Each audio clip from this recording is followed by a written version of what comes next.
Sixth question is given in 2000. They're asking us to find the domain of 2 power x plus 2 power y equal to 2.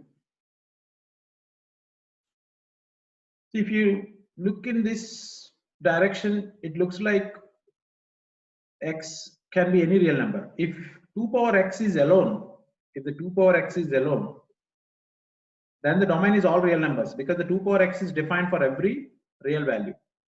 But it is not just the 2 power x, the 2 power x plus 2 power y equal to 2. So the possible values of x for y to be real is the domain. Possible values of y for x to be real is the range. That's why let us write the y as a subject, or like you just try to write the y as a subject. Excuse me, sir. Yeah. So y is a function of x, sir? Y is a function of x as well as x is a function of y. Both we can write. Okay. So you will try to write the y as a subject. So 2 power y equal to 2 minus 2 power x. Right? Then if you write y as a subject, it becomes log 2 minus 2 power x base 2. Now for y to be a real number, the possible values of x, for y to be a real number, for y need to be real number means log should be defined. Log should be defined. Y should be a real number means log should be defined. So log should be defined means 2 minus 2 power x. The input for the log should be positive number, should be greater than 0. That implies the 2 should be greater than 2 power x. So usually we write the inequality in less than notation. We'll get more clarity. I told the reason earlier, because on the number line we'll have the lesser numbers first and then greater number next. So let us write this as 2 power x is less than 2 power 1. Now we already discussed earlier, a power x is an increasing function if a is greater than 1, right? For example, 2 power x, 2 power 0 is 1, 2 power 1 is 2.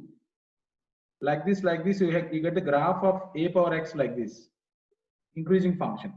A power x is a decreasing function if a is less than 1. We discussed all this in regular class. In regular class itself, we discuss all these, right? We are only doing the homework problems based on the concepts discussed in regular class, right? So this is a decreasing function. If it is a decreasing function, then when you're removing or applying the function, inequality will be reversed. But because this is increasing function, what we need to do, when you're removing the inequality, you should keep the, removing the function, you should keep the inequality same. So the x less than 1. As an alternate to writing y as a subject, after reaching this step, we know that the 2 power y is always positive. So automatically the 2 minus 2 power x should be greater than 0. So for the possible values of x such that this condition is true is nothing but the domain of the function. The domain is the possible values of x and the range is the possible values of y. Of course, you get the range also the same. You can see that the fourth option is the only option given like this. But still, if you have a doubt that maybe the first option or second option also can be the answers, you need not to worry about that. You can just check. Can you have the x as a negative number? Yes, very much. You take x is equal to, suppose, minus 1. 2 minus 2 power minus 1. 2 minus half is 3 by 2. Can ever be 2 power y is equal to 3 by 2? Yes. You can find the y values such that, real y values such that is. So x negative values is perfectly allowed. So from that, you can get more confirmation if you have a doubt, small doubt in your mind that maybe the negative values are not allowed for x. You can substitute a negative value here in place of x and then see whether y value is a real number or not. Yes, y value is a real number and hence it is allowed. To find the minimum value of f, let us try to find the range. So the range will explain us whether the minimum value is possible or not. If possible, what is the minimum value? Suppose if you get the range as open interval some 2, 5, then you should say that the minimum does not exist. You can't say the 2 as a minimum, and maximum also does not exist. Suppose you got the range as open 2 to closed 5. You can say that the maximum is 5, the minimum does not exist. If you got the closed interval 2 to 5, then you can say that the minimum is 2, the maximum does not exist. And if you got closed interval 2, 5, I'm just giving the example. This is not the answer for the question. So if you get the closed interval 2, 5 as a range of it, you can say that both minimum and maximum exist. Right? So that's how we need to, that's what the understanding. So if you find the range, then you get the answer for this question. So that's the point that you need to understand. And the range is a regular, simple process for us because we did many problems using this Y method. So this is not a new calculation for us. We did many times earlier. So when you got X as a subject, so for X to be real number, so this inside the root expression, the possible values of y plus 1 by 1 minus y should be greater than or equal to 0. Even 0 is also allowed. Now, you can write that as y plus 1 into 1 minus y greater than 0. You can take the greater than for the product, but equal to 0 can be given only to the numerator, not to the denominator. So the Wavy-Cobb method again, you get a minus 1 and the plus 1. And the y square coefficient negative start with minus, plus, minus. You want the product to be positive. So the y belongs to the minus 1 to 1 open interval. And along with that, y is allowed to be minus 1. So the y is y equal to minus 1 if you include. So y belongs to closed minus 1 to open 1. So as I told just now, the maximum value does not exist. But the minimum value is minus 1. So that is given in the option 4.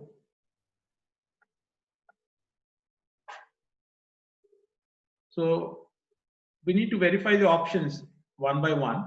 So first option, if you see, f of x square is mod x square minus 1. F of x is x minus 1 mod. F of t is mod t minus 1. F of p is mod p minus 1. F of x square mod x square minus 1. Next, f of x the whole square.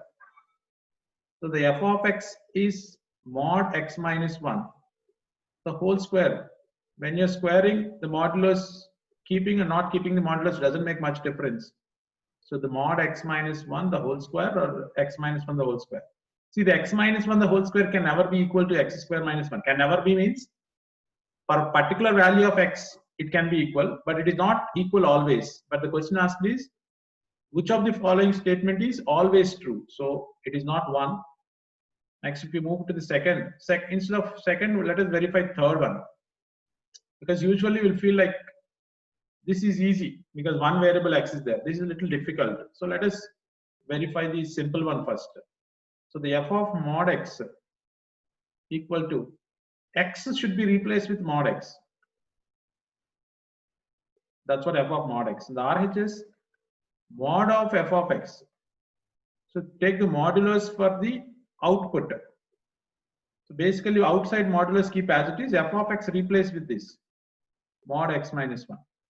But once you put a modulus, automatically that will be non-negative. One more modulus doesn't make any difference. So one modulus is enough because this is non-negative. So again, if you see this and this both are not equal, if you have a doubt, you can take one number and check. Suppose minus 5. You substitute minus 5 in the first one, then you get 5 minus 1, 4. You get 4 for this, but minus 5 if you substitute, you get 6 for this. That's why these two are not equal. So this is also wrong. And if you go for the second option, f of x plus y equal to the mod of x plus y minus 1. And f of x plus f of y equal to the mod x minus 1 plus mod y minus 1. Definitely these two are not equal for all xy. You can always find a particular xy which satisfies, for which these two are equal. But that is not the question asked. These two should be equal for all xy. Is it true? No. So the answer automatically equal to Fourth option, none of these. A regular problem for us, finding the domain. So how many domain conditions are there for us means 3. What are they? The first condition, the denominator should not be 0. Log of 1 minus x base 10, whatever the denominator is, that should not be 0, number 1. Number 2, the input for the log cannot be negative or 0, cannot be negative or 0. That means 1 minus x should be positive. Condition number 3, inside the root expression should be greater than or equal to 0. Of course, if the same thing is there in the denominator, we'll write only greater than, but because it is in numerator, 0 is allowed. So these are the 3 conditions, the domain condition that you will get, and you should solve each one, and the intersection of all the 3 answers you should take. Now, again the same logic, inequality less than or greater than 1 minus x base 10 is not equal to 0 can be written as log 1 base 10. See, when you are removing the not equal to also, it's the same. 1 minus bases are equal, you can remove the equal, not equal to symbol, like in equality symbols, is not equal to 1. So minus x is not equal to 0. So the x not equal to 0. So if as far as x is not equal to 0, you are safe in the denominator condition. You can check manually also. If you substitute x is equal to 0, log 1 0, you get denominator. So that's why x not equal to 0 is the first condition. The second condition, 1 greater than x.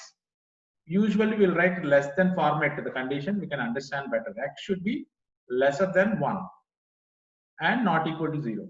Next, if you simplify this condition, x should be greater than or equal to minus 2. As usual, write the less than or equal to form of the same condition.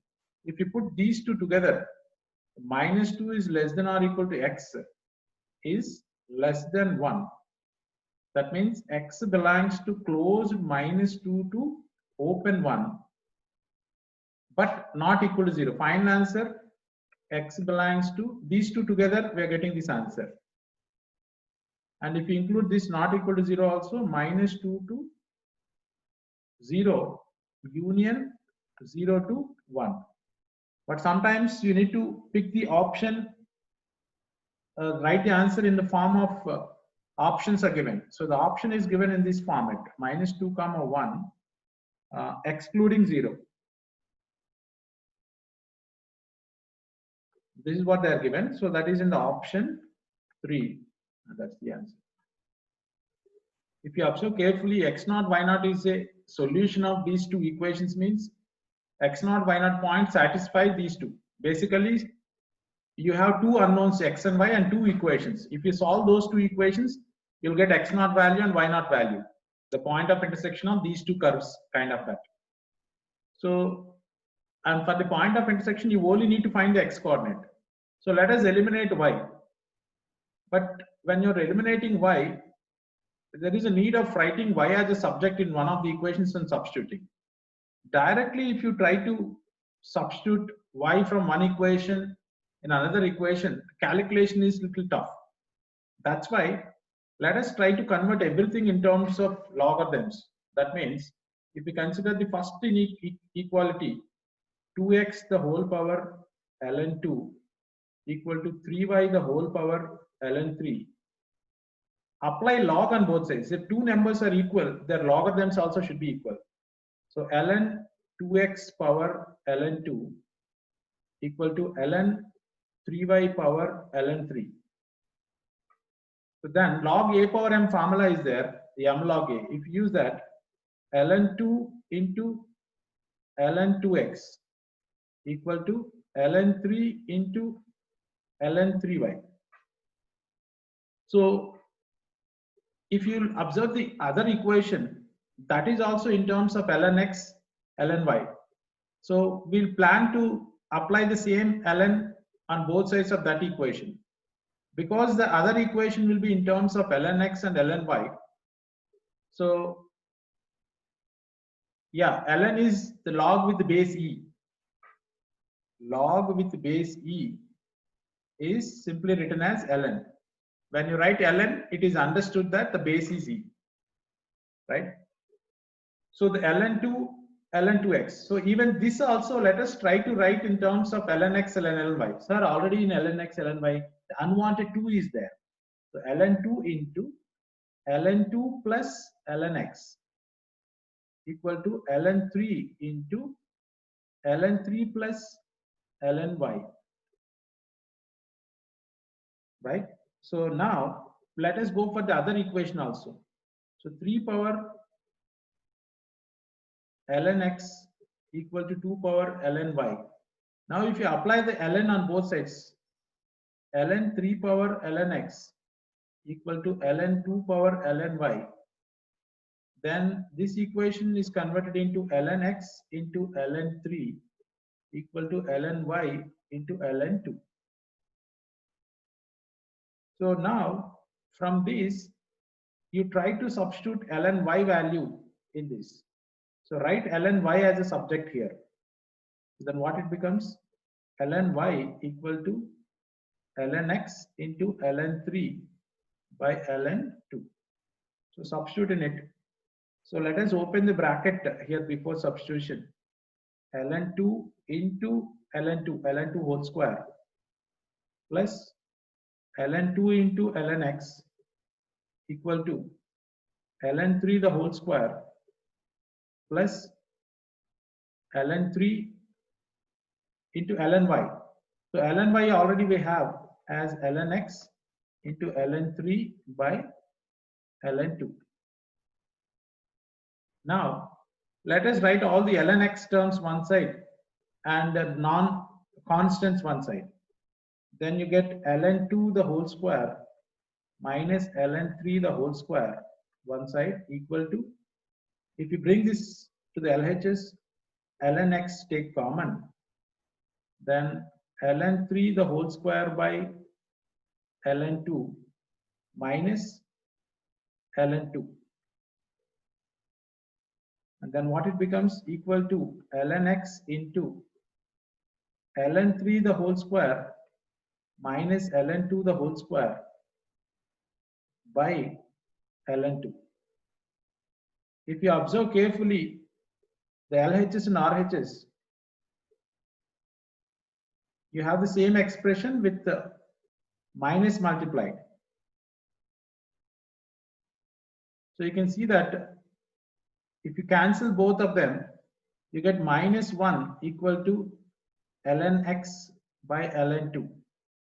So that implies ln x equal to minus ln 2. But you want the x naught, which is x as a subject. So that's why let us write this minus 1 in the power of 2.